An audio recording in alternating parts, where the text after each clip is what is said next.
Hello à toutes et à tous, j'espère que vous allez bien et je vous souhaite la bienvenue dans ce nouvel épisode de Fil en aiguille. Je suis Aymeric Beaumont et chaque semaine je vais à la rencontre de personnalités singulières au parcours hors du commun pour essayer de répondre aux questions que l'on s'est tous déjà posées au moins une fois. Pourquoi certaines personnes ont fait le choix de prendre une voie différente ? Comment ont-elles fait pour réussir ? Mais surtout, in fine, comment de fil en aiguille elles en sont arrivées là où elles sont aujourd'hui ? Et oui, parce que je vous le donne en mille, c'est possible de faire autrement, d'oser et de concrétiser. La preuve, ils ont pu le faire. Et maintenant, plus d'excuses, vous saurez comment. Quel bonheur de recevoir Arnaud Gazet cette semaine dans l'émission. Arnaud, c'est un passionné de musique depuis sa plus tendre enfance. Mais aujourd'hui, il est surtout un virtuose de l'entrepreneuriat. L'entrepreneuriat n'a pas été un choix pour lui. L'entrepreneuriat lui a été la porte d'entrée de son émancipation. Arnaud, c'est un créatif et un bosseur. Franchement, il ne compte pas ses heures et c'est aujourd'hui dans le cadre de sa nouvelle entreprise Reefer que j'ai eu le plaisir de le rencontrer. Une rencontre passionnante où ensemble nous avons déroulé le fil de sa vie. Alors maintenant je vous laisse découvrir le parcours hors du commun d'Arnaud en vous souhaitant une très bonne écoute. Bonjour Arnaud, merci beaucoup d'avoir accepté mon invitation. Salut Aymeric, c'est un grand plaisir, je suis ravi d'être là avec toi aujourd'hui. La première fois que j'ai parlé de toi sur ce podcast, c'était avec Caroline, que maintenant je ne présente plus. On avait parlé de toi, de votre fabuleuse rencontre sur Clubhouse. Fruit du hasard, et aujourd'hui je t'ai avec moi. On va parler de Reefer, on va parler de toi, ça va être génial. Ouais, Caroline, c'était quelqu'un de très important pour Reefer, c'était vraiment une super rencontre. C'est aujourd'hui devenu notre directrice marketing, elle est cofondatrice et associée également maintenant, mais c'est vrai comme quoi les réseaux sociaux peuvent amener à des belles histoires et les belles rencontres, c'est vraiment notre motto, quoi. C'est vraiment ce qui nous motive. Ouais, et j'aimerais commencer par parler de toi, parler de ton enfance. Quel genre d'élève tu as été ? Quel type d'enfance tu as eu ? Alors moi, j'ai l'impression d'avoir eu plusieurs enfances. Il y a eu toute une partie, tout mon début de scolarité qui était un peu particulier, où j'avais l'impression d'être un peu dans le top de la classe. J'étais dans les premiers à savoir lire, dans les premiers à savoir écrire, et on était dans ces fameux petits groupes d'élèves en maternelle, tu sais, qu'on met un peu à part et qui peuvent faire des activités que les autres ne font pas, etc. Donc c'était un vrai privilège. Et puis en fait, assez rapidement, je me suis retrouvé en queue de liste, c'est vers le CE2, je pense, ça a un peu basculé. Et du coup, je pense que tout le reste de ma scolarité, j'ai été un vrai cancre. Voilà. Je pense pas à ma place. J'étais pas forcément dans des écoles qui me permettaient de pouvoir apprendre mieux et qui s'adaptaient aussi à qui j'étais. Et du coup, ça a été catastrophique pour moi. Voilà, j'ai arrêté l'école très très très jeune. Voilà. Avant le bac. Avant le bac, exactement. J'ai fait une école, un peu une école d'art, tu vois, post brevet. Et en fait, moi, je faisais de la musique énormément et j'avais envie de faire de la musique dans ma vie. Et j'ai commencé à travailler en alternance à 16 ans. J'ai énormément appris. Moi, ça m'a beaucoup plu d'être dans quelque chose d'hyper concret et d'apprendre là-dedans et puis de continuer à apprendre par moi-même. J'ai eu à ce moment-là des rencontres fabuleuses. Sauf que à l'école, j'étais pas hyper motivé par ce que je faisais. Voilà, je voulais faire de la musique. Moi, j'étais vraiment un créatif. Et en fait, j'avais besoin de créer au quotidien. Et j'ai décidé de tout plaquer avant le bac pour aller faire une école de musique. Voilà, une école de musique, il a fallu que je me paye. Et tu faisais quel style de musique ? À l'époque, je faisais du rock, hein, je pense comme beaucoup.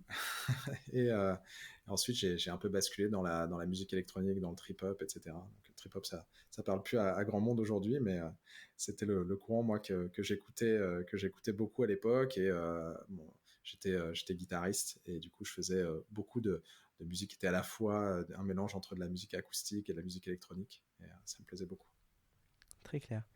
Et qu'est-ce qui t'a fait virer dans l'entrepreneuriat ?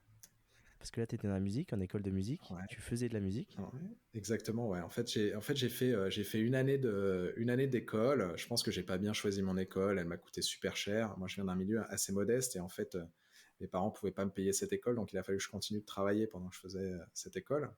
Et ça a été un vrai challenge de pouvoir faire ça en parallèle. Je pense que j'étais pas hyper assidu, j'ai pas travaillé ce que j'aurais dû travailler, et assez rapidement, je me suis rendu compte que si tu veux faire de la musique, si tu veux vivre de la musique, il faut être au-dessus du lot, quoi. Il faut être au-dessus du lot, il faut se donner plus que les autres, il faut avoir aussi un peu le petit truc en plus que j'avais pas forcément, le petit truc en plus dans l'écriture, etc.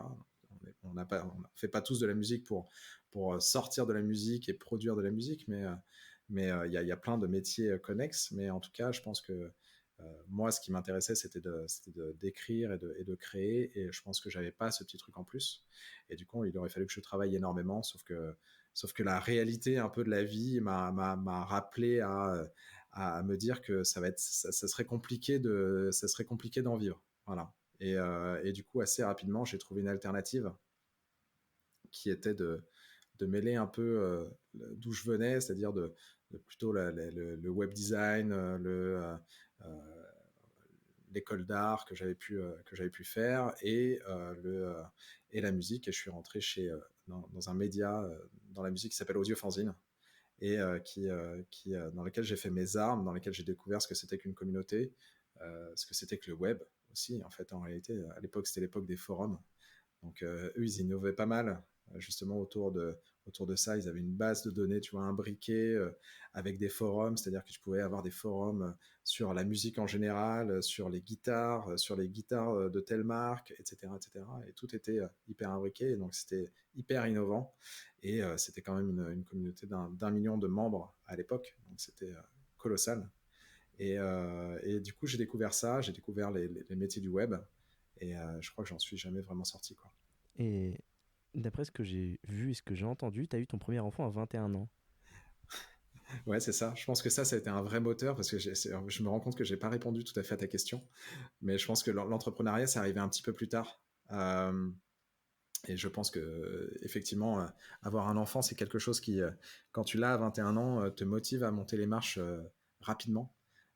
J'ai eu un enfant dans un contexte où j'étais seul à travailler, où je gagnais à peu près le SMIC, et où il fallait que je puisse un peu assouvir, alors même si on avait un peu de l'aide des parents, euh, une aide modeste, mais il a fallu quand même que je puisse assouvir aux besoins de la famille. Et puis j'avais surtout des grandes ambitions. J'ai toujours été un grand rêveur, et j'ai toujours eu envie de créer des belles choses. Et en fait, je pense que le vrai moteur pour moi de devenir entrepreneur, ça a été avant tout un désir d'extraction de mon milieu d'origine. En fait, ça a été un désir de gagner mieux ma vie, de pouvoir arrêter de compter mes sous tous les matins, etc. Et en fait, je suis passé, j'ai pas tout de suite été un entrepreneur qui avait des salariés, qui est un entrepreneur qui monte une entreprise, qui a des salariés, etc. Mais j'ai été d'abord indépendant, j'ai été freelance, et ça a été mon pied ça a été un premier pas vers l'entrepreneuriat.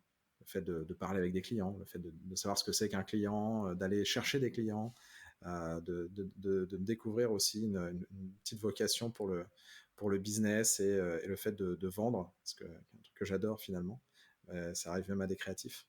Et je pense que le fait de devenir entrepreneur, ça venait à l'origine vraiment de ce désir de monter les marches les unes après les autres, et de m'extraire de mon milieu d'origine, en fait. Donc c'était ton ambition, ton rêve. Est-ce qu'une fois que tu arrives à atteindre ce rêve, tu en as d'autres qui se créent ou tu es encore perpétuellement en train de rechercher le même rêve qu'à 21 ans?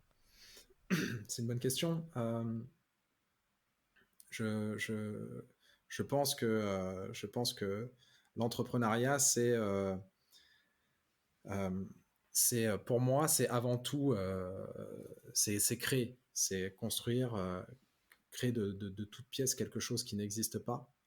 Je pense que ce qui m'épanouit finalement depuis toujours, c'est d'avoir une idée, de trouver un marché, et de la bâtir, en fait, de la rendre concrète. Ça, c'est ce qui me motive, et c'est toujours ce même rêve.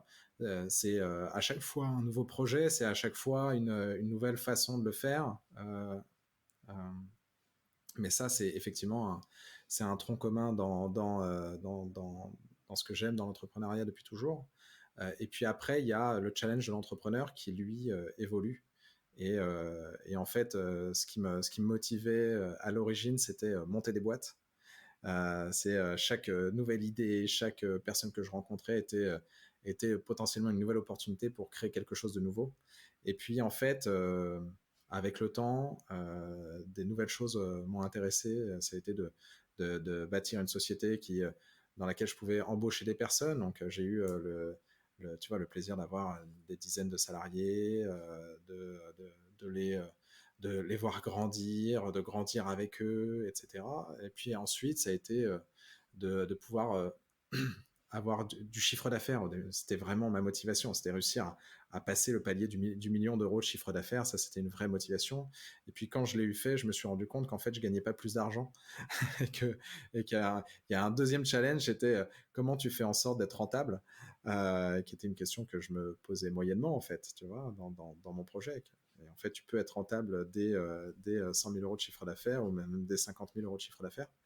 Et quand je gagnais 1 million d'euros de chiffre d'affaires, bah, je gagnais peut-être moins bien ma vie que quand j'étais indépendant et que je produisais pour moi. Et donc là, j'ai appris, en fait, j'ai eu des nouveaux challenges, j'ai appris à, à mieux compter les sous.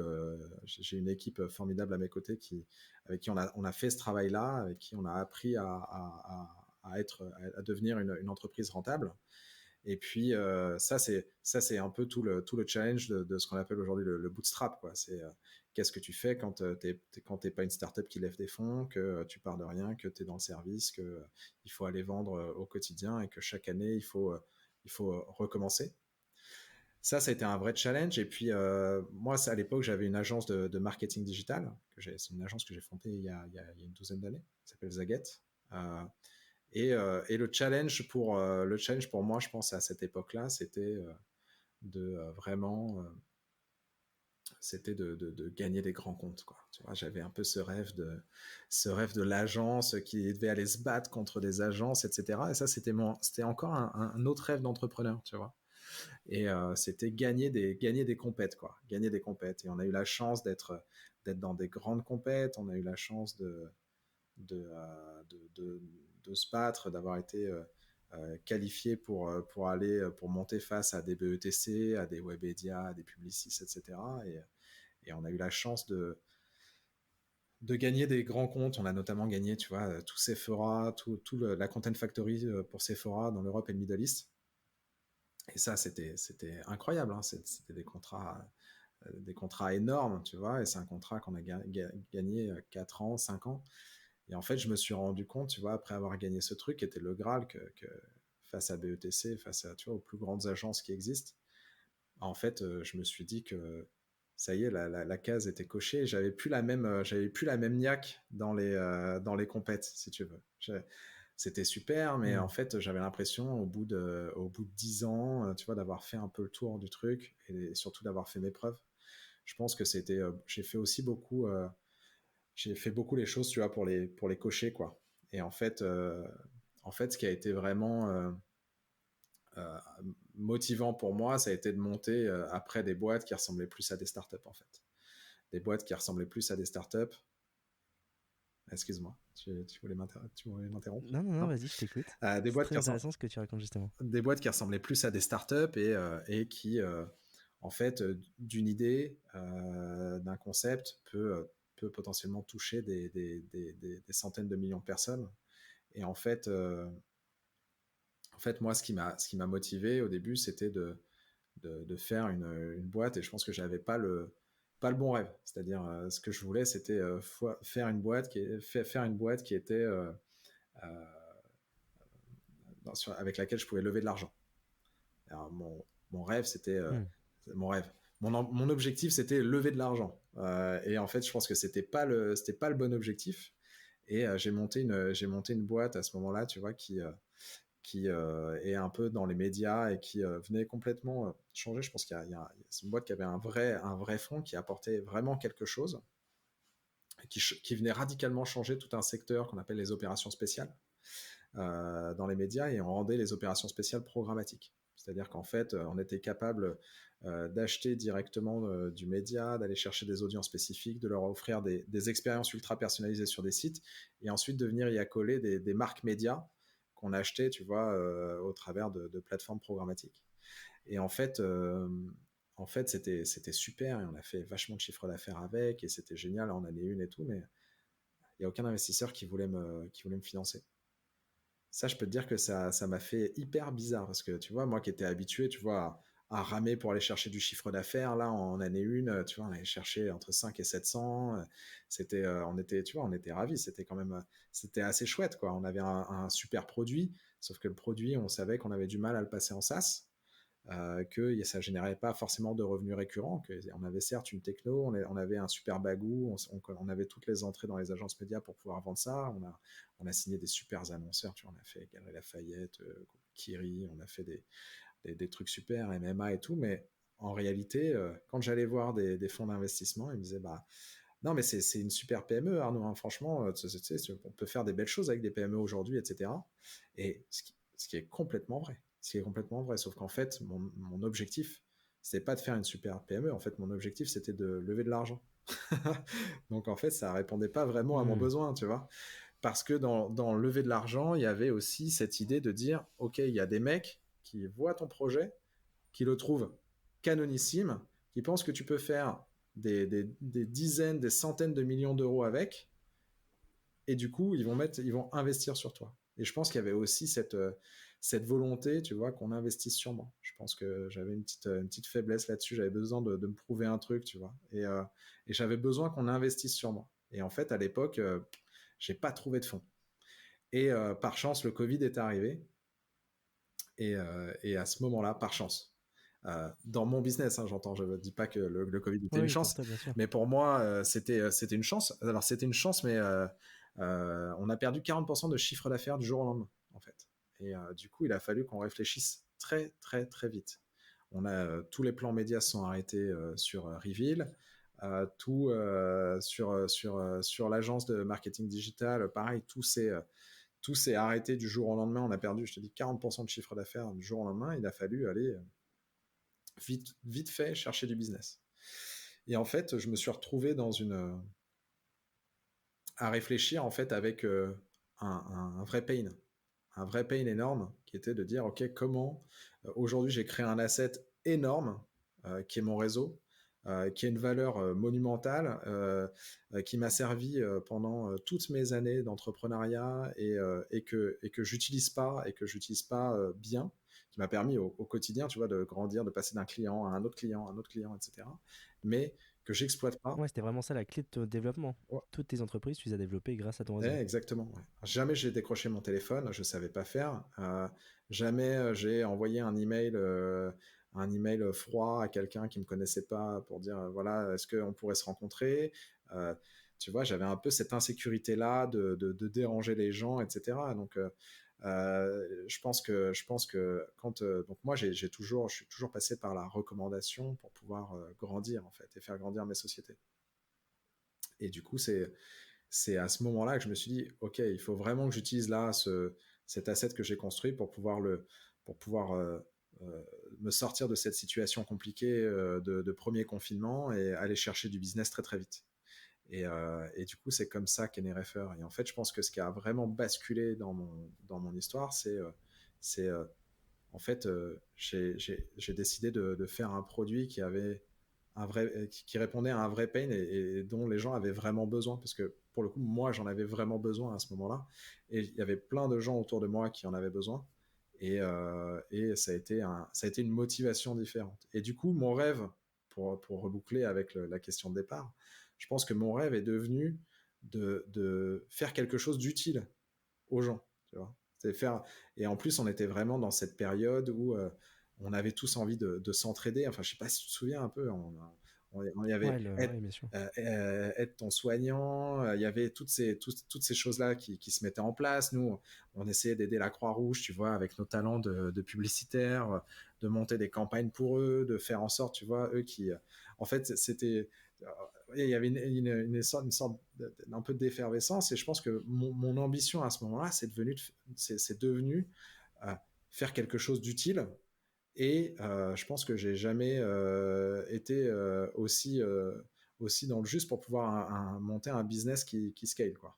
Et ça a complètement changé. Et en fait, toute notre approche aujourd'hui, et toute notre approche, mon approche d'entrepreneur et l'approche de Refer, de cette société-là, c'est avant tout d'être utile. Et ça change tout. Et je pense que mon rêve aujourd'hui, c'est d'être utile. Et ça, pour le coup, être utile aux gens, ça m'a permis de lever de l'argent. Et tu rentres dans quelque chose de bien plus vertueux. Justement, juste avant de parler de Refer, j'aimerais comprendre, tu as mis en stop tes autres projets, tes agences, tu les as délégués pour te consacrer à 100% à Refer. Comment c'est passé? Comment tu as vécu la crise en tant que multi-entrepreneur? Parce que tu as eu plein de choses à gérer. Ouais, on a eu plein de choses à gérer. Alors déjà, à l'époque, quand on a débuté la crise, Refer n'existait pas. Refer, c'était juste un outil qu'on utilisait, nous, pour aller chercher du business plus rapidement. Et effectivement, quand on a commencé à solliciter notre entourage, ils nous ont dit « Ah ouais, votre truc, c'est vraiment canon, il faudrait que ça devienne une boîte. » Dont Olivier Mathieu. J'étais confiné pas très loin d'Olivier, et Olivier me disait « Bah oui, ton truc c'est super, tu peux me solliciter, moi je vais te présenter des gens, mais surtout ça peut devenir un vrai truc. » Donc effectivement, à ce moment-là, c'était pas vraiment une boîte. J'avais deux boîtes. J'avais une boîte qui s'était complètement arrêtée parce que tous les budgets médias s'étaient coupés, qui était Reveal, sur laquelle je galérais à trouver un positionnement parce que j'avais une idée qui effectivement venait modifier tout un secteur d'activité, et sur lequel en fait j'avais beaucoup d'ambition, mais sur lequel il y avait un marché qui n'était pas si gros que ça, avec une frustration énorme de ne pas réussir à lever de l'argent dessus. Et pour le coup, Zaget, cette agence de marketing digital qui, elle, s'arrêtait, tu vois, c'est pareil, c'est arrêté complètement du jour au lendemain. Et en fait, tout s'est un peu arrêté, donc on a eu du temps pour réfléchir, en fait. Moi, si tu veux, ce premier confinement, ça a été surtout, et moi, tu sais, je suis un créatif, donc j'ai vraiment besoin aussi de temps, d'espace pour pouvoir réfléchir, pour pouvoir penser. Et en fait, je pense que ça a été une vraie bulle de création pour moi. Le fait que ça s'arrête et qu'on n'ait pas le choix, finalement, tu vois, je pense on est toujours un peu dans cette quête de ce qui doit se passer tout de suite, de rien rater, le FOMO, d'être toujours dans l'activité, etc. Et en fait, on a trop peu de temps pour s'arrêter et réfléchir et être stratégique, en fait. Et la prise de recul, tout simplement. Et je pense que pour moi, ça a été salvateur parce que ça a été une vraie prise de recul. En plus de ça, j'étais confiné, j'ai eu la chance d'être confiné, j'étais complètement par hasard au moment où tout s'est fermé. J'étais chez un ami à Marseille qui a décidé de me laisser sa maison et de partir dans les Pyrénées. Et en fait, j'ai été confiné Vallon des Aufs, à Marseille, avec quasiment la vue sur la mer, enfin un truc complètement incroyable Sympa. ouais, non, hyper sympa. J'ai été ultra privilégié. Et en fait, ça a été ultra salvateur. C'était une bulle de créativité incroyable. Donc moi, je l'ai pas mal vécu. Ça a été plutôt le retour à la réalité, en fait, au fait de devoir recommencer à travailler, plus être, c'est-à-dire à répondre à des pitchs, à machin, à se retrouver finalement, tu vois, un peu dans le quotidien, qui a été plus compliqué. Et puis à ce moment-là, en fait, cette période-là, qui a duré, quand j'étais à Marseille, ça a duré à peu près 2 mois et demi, tu vois, je me sors de cette période-là, et là, on décide, euh, avec mon associé, de se diviser les boîtes, rester toujours que moi je reste dedans en tant que président non exécutif, qu'elle puisse prendre du capital de Refer, et qu'elle continue d'investir finalement dans Refer, et de mener de front ces deux structures. Donc en fait, les sociétés ne se sont jamais arrêtées, les deux structures continuent de vivre. Moi, je suis 100% opérationnel sur Refer, et elle 100% opérationnelle sur Zagat. Et du coup, tout ça, c'est vraiment goupillé, tu vois, au cordeau, quoi. Très très clair. Il y a quelques semaines, on avait parlé justement avec Caroline au tout début, aux prémices de votre aventure, de votre levée de fonds que vous vouliez faire, le challenge. Aujourd'hui, où vous en êtes? Où en êtes-vous avec Refer? Et qu'est-ce que c'est Refer? Est-ce que toi, tu peux nous le réexpliquer concrètement? Qu'est-ce que c'est Refer? Ah oui, bien sûr, peut-être qu'on peut commencer par ça. Refer, en fait, Refer, depuis tout à l'heure, j'en parle et je parle de mise en relation. En fait, on a tous créé des réseaux qui sont gigantesques, qui vont bien au-delà d'ailleurs des personnes avec qui on a vraiment des liens, etc.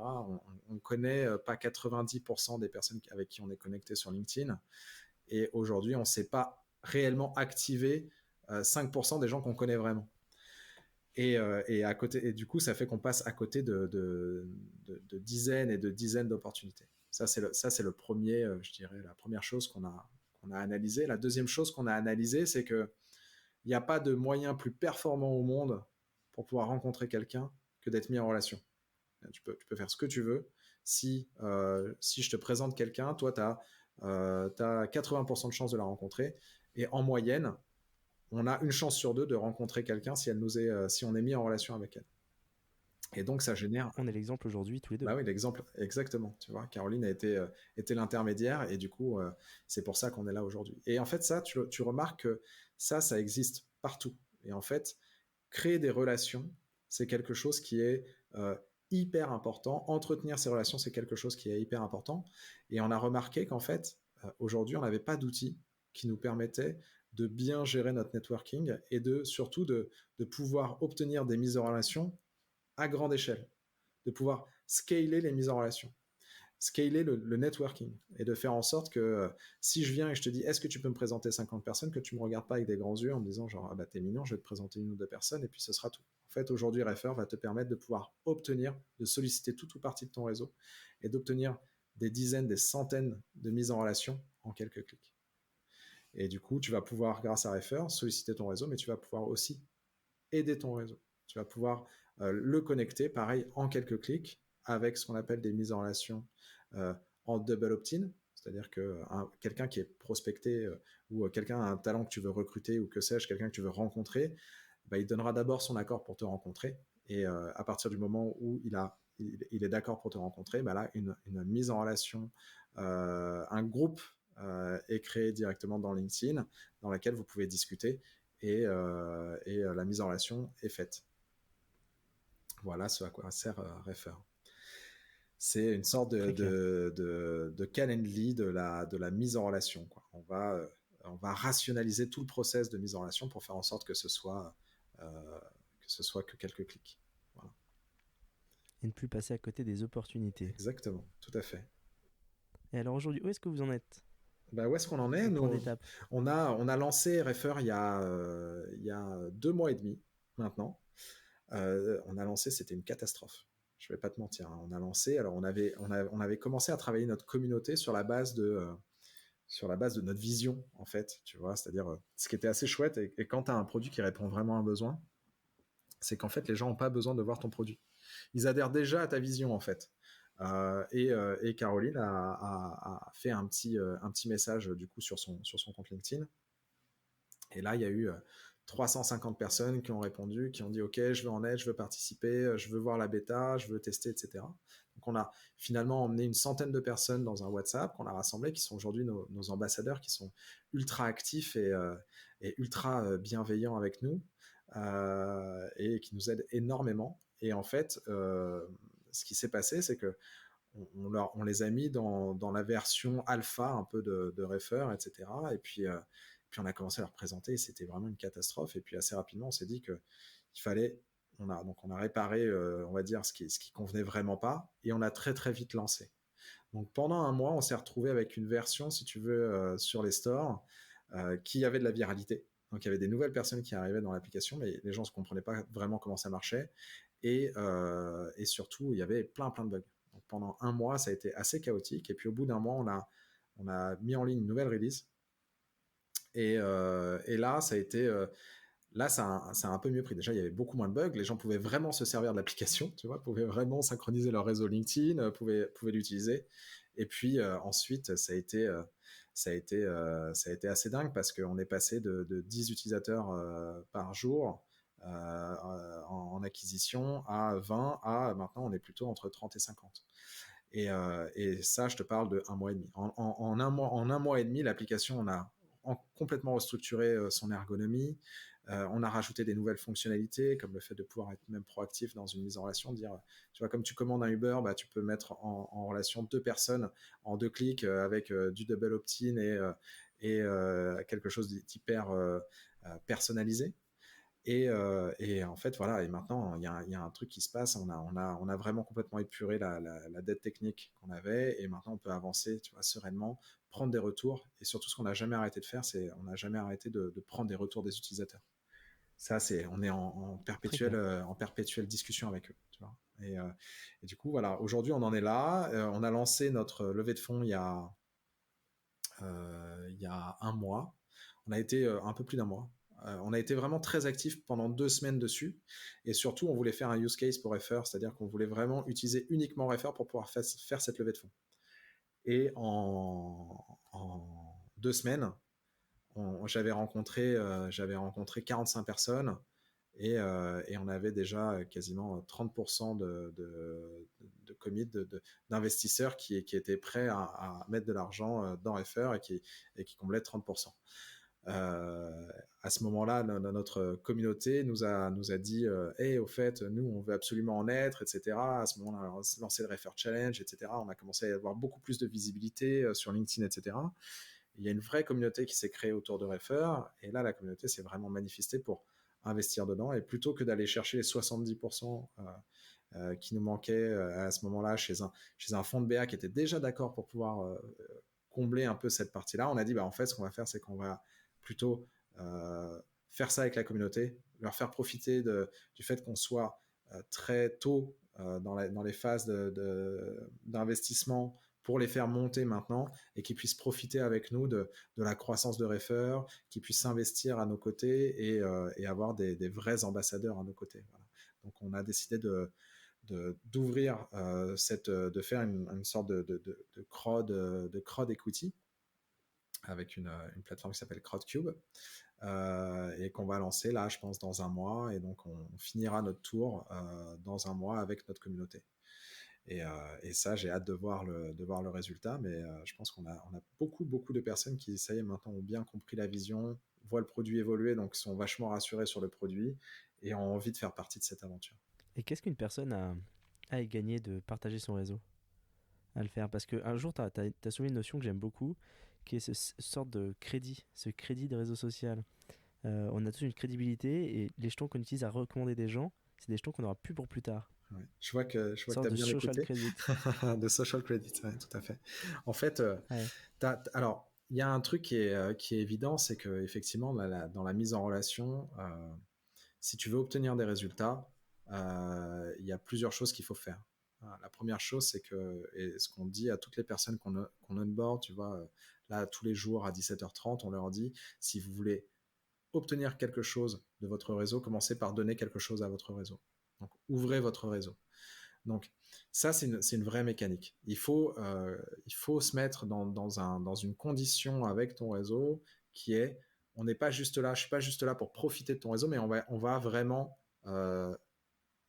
va vraiment y avoir de la réciprocité et de l'échange. Ça, c'est la première chose qu'il faut faire. Commencer par ouvrir. Voilà.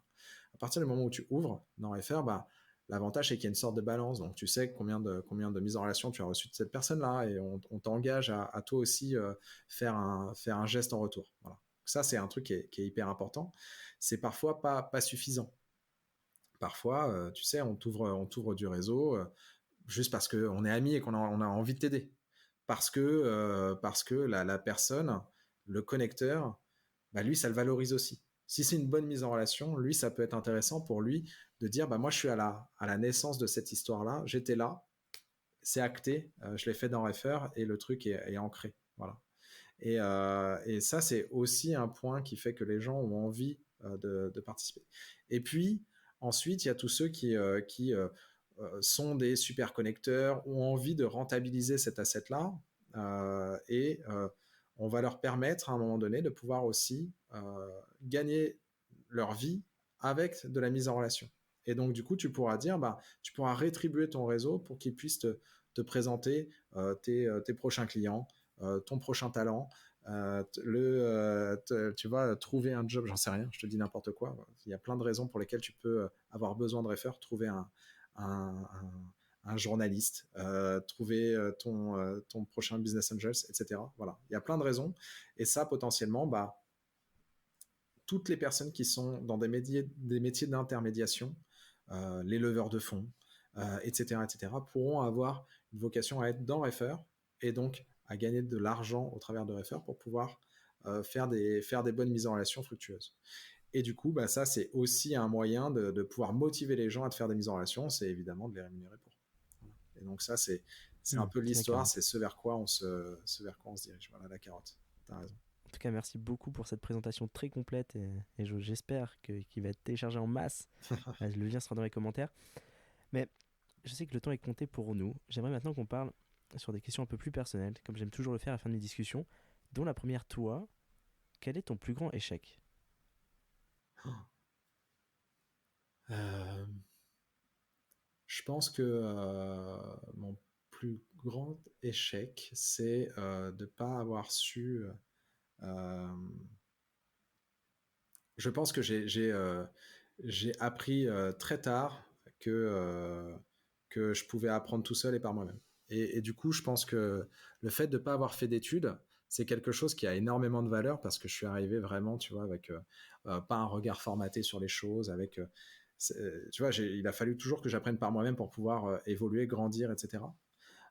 Sauf que je sais une chose, c'est que du coup, aller à l'école, ça m'aurait aussi permis euh, d'apprendre plus vite et de savoir apprendre plus vite en fait. Parce que j'ai été toujours très lent, il a fallu que je grandisse. J'ai mis trop longtemps, je pense, à grandir et ça, je pense que c'est mon plus grand échec. C'est celui-ci. Voilà. Très clair. Qu'est-ce que tu fais du peu de temps libre que tu as, ou le temps libre que tu as? Est-ce que tu as des passions à côté? Ouais, j'ai plein de passions. Alors aujourd'hui, j'ai pas de temps libre, malheureusement. Euh, vraiment, c'est un truc qui n'existe pas. J'ai 3 enfants. Enfin, mes enfants font partie du coup, de mes temps libres, évidemment. Mais les enfants, c'est aussi beaucoup de gestion. Donc, il y a toute une partie que tu peux considérer comme du temps libre. Et puis, il y a un truc, c'est un peu ta troisième journée. Non, en ce moment, j'ai vraiment pas de temps libre. Et moi, je suis hyper passionné par ce que je fais. Donc, sur mes temps libres, bah, généralement, je continue de bosser, de créer, de penser des nouvelles choses. Et quand vraiment je m'oblige à faire des arrêts, des stops dans mes journées, bah, je fais de la musique. Je fais pas mal de musique électronique. Euh, je, c'est un peu mon exutoire. C'est là-dedans que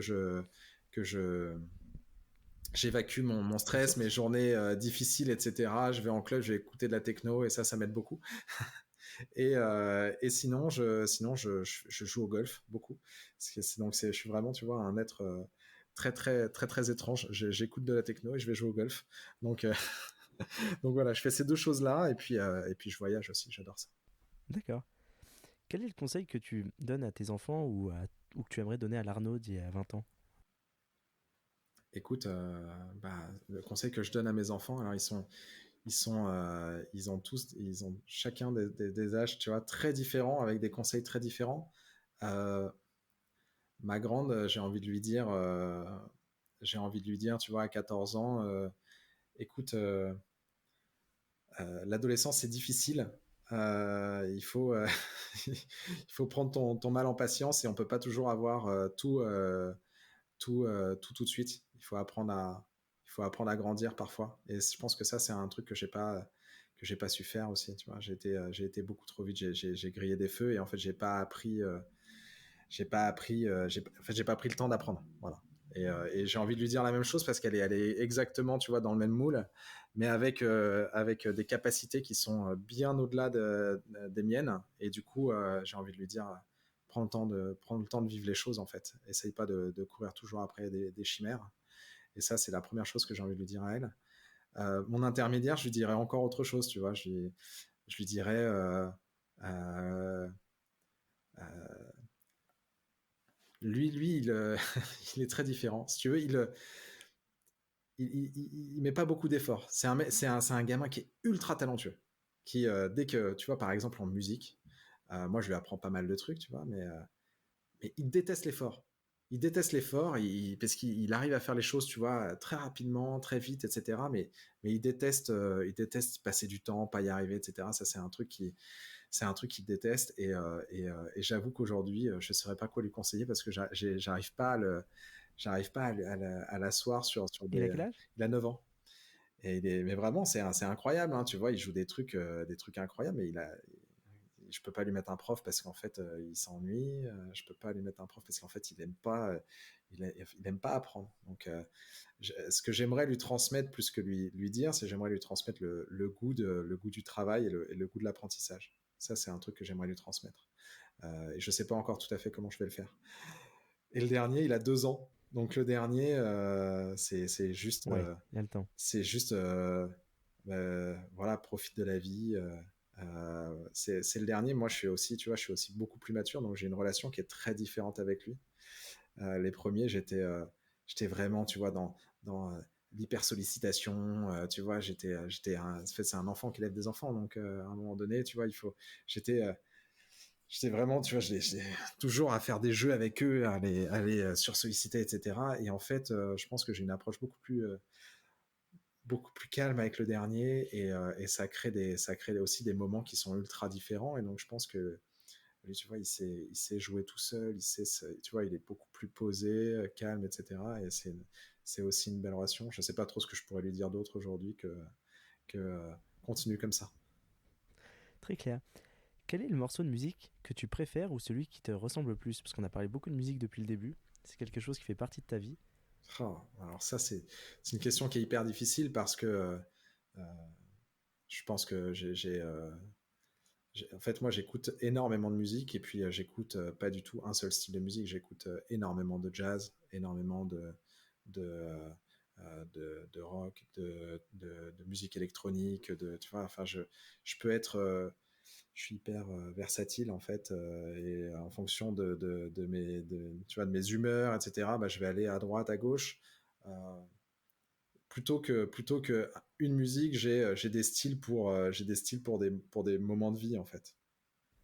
Ok. Et on va dire que quand c'est le matin, que je travaille, que j'ai besoin de reposer ma tête, j'écoute énormément de jazz. Et pour le coup, j'écoute plutôt des trios de jazz, tu vois, des trios de jazz un peu type Avishai Cohen Trio, des, euh, des Alboran, des choses comme ça. Quand j'ai besoin d'être hyper focus, etc., moi j'adore travailler en musique. Quand j'ai besoin d'être hyper focus, que j'écris, que je réfléchis, etc., pour le coup, j'écoute énormément de musique électronique. Et là, pour le coup, ça peut être des Rival Consoles, euh, Stéphane Bodzin un peu plus violent, mais qui me tient bien concentré. Et puis après, moi je sais pas, j'écoute plein de choses le soir, tu vois, pareil, plus calme et tout. Mon, mon- L'artiste que je préfère en ce moment, c'est un artiste qui s'appelle RYX, RY, plus loin X. Ok. Et ça, j'aime vraiment beaucoup. Merci beaucoup pour ce partage. Est-ce qu'il y a un film ou un livre qui t'a marqué Euh, dans toute ta vie? alors, moi, il y a un livre il y a un film que j'adore. Je vais t'en donner un de chaque, si ça te dérange pas. Il y a Parfait. il y a un film que j'adore et qui est, je pense, mon film préféré, qui est Eternal Sunshine of the Spotless Mind, euh, qui est mon film, donc un film avec Kate Winslet comment il s'appelle, l'acteur drôle qui faisait tous les trucs humoristiques, Jim Carrey. Voilà, j'ai mis un peu de temps avant de le sortir, mais je l'avais sur le bout de la langue. Jim Carrey, qui est un film réalisé par un réal français et qui est juste extraordinaire. Alors c'est une histoire d'amour, mais ça dit qu'en gros, tu peux pas passer à côté de ton destin en fait. C'est un, tu peux faire tout ce que tu veux pour agir dessus. Tu peux agir dessus, tu peux faire plein de choses, mais il y a des choses qui reviennent sans cesse et que, en fait, c'est difficile de cramer les étapes et tu repasseras toujours par les étapes par lesquelles tu dois passer pour pouvoir grandir. En fait. Et donc, du coup, c'est un film extraordinaire sur une entreprise une start-up qui se crée pour pouvoir effacer les gens de ta mémoire quand tu veux plus les avoir dans ta mémoire, tu vois, sur des histoires d'amour difficiles, etc. Et en fait, tu vois, ils se rencontrent tout le temps, etc. Je raconte pas le film, mais vraiment un film extraordinaire et je trouve que ça résume assez bien la situation. Et puis, d'un point de vue plus business, pour le coup, j'ai un livre que j'adore qui s'appelle Hook, qui en gros t'explique comment tu vas catcher l'attention des gens dans une application, comment tu vas faire ton appli pour garder, générer de la rétention, euh, qui te donne en fait tous les tips et tous les sujets sur lesquels les mecs qui font des Candy Crush, des jeux, etc., font en sorte que tu sois complètement accro de leurs applications. Alors même s'il y a un pendant hyper négatif à tout ça, je trouve que ça amène quand même un truc qui est hyper important sur la rétention, sur tout ça dans ton application. Et moi, j'ai appris beaucoup de choses avec ce bouquin. Voilà, donc je le conseille. Alors je note qu'on deviendra tous bientôt accro à Reefer. C'est ça. On y travaille en tout cas. Mais mais faut que ça reste, faut que vous gardiez la santé, quoi. Faut pas passer sa vie à faire des mises en relation si ça vous rend malheureux. Voilà. Merci beaucoup pour tes mots. Une dernière question, si des auditeurs veulent t'écrire, où est-ce qu'ils peuvent le faire? Alors moi, on peut me joindre sur LinkedIn. Je réponds à tout le monde. J'essaye de répondre à tout le monde. J'ai beaucoup de conversations ouvertes, mais j'essaye de répondre à tout le monde. Et on peut me joindre sur LinkedIn. On peut aussi me joindre sur le Discord de Refer, qui est accessible depuis notre site web, je crois, dans lequel il y a toute la communauté de Refer. On peut suivre à la fois notre actualité, rencontrer plein de personnes exceptionnelles de la communauté qui sont hyper bienveillantes. Tu vois, il y a tout un état d'esprit autour de Refer qui est en train de se construire. C'est-à-dire, c'est drôle, j'ai même c'est même quasiment pas moi qui construit tout le mindset autour de Refer. C'est la communauté qui le met en place et c'est un truc, c'est magnifique. Et du coup, on peut rencontrer toutes ces personnes-là aussi dans le Discord.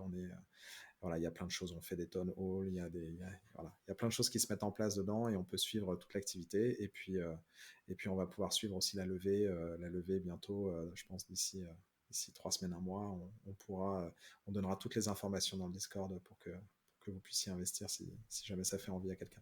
Je vais mettre les liens dans la description. En tout cas, merci beaucoup de ton temps et je te dis à très vite. Merci beaucoup à toi pour cette invitation. C'était hyper cool de parler avec toi. Salut Emric. Et voilà, c'est déjà la fin. Mais si vous êtes encore là, c'est que cette discussion de fil en aiguille vous a plu. J'espère que vous avez pris autant de plaisir à l'écouter que j'en ai pris à l'enregistrer. Croyez-moi, c'est uniquement possible grâce à votre soutien. Alors je compte sur vous pour largement le partager. Ou plus simplement encore, vraiment plus simplement, en me récompensant d'une note 5 étoiles sur Apple Podcast. Je vous dis à très vite pour un prochain épisode.